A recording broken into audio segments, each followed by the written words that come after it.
So here is how you can unlock the drop-down menu on the iPhone. So if you're new here on Foxtecc, subscribe right now so you don't miss anything important.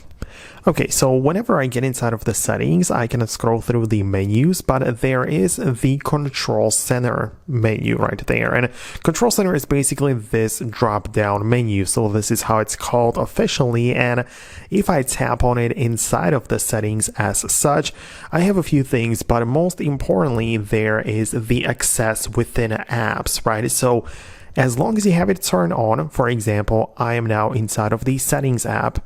With this toggle turned on, I can now access the Control Center or drop-down menu.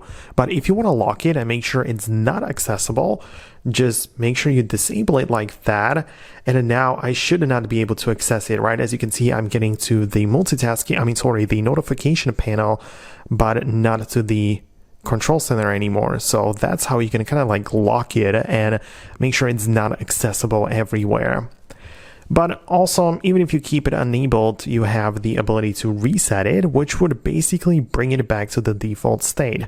I haven't made many changes to it, but if you completely reorganized it or deleted some of the useful things which were here before, then it would make sense to click on reset right there and make it come back to the default stage, right? So that's something which you would definitely need to do if you want to just make it come back.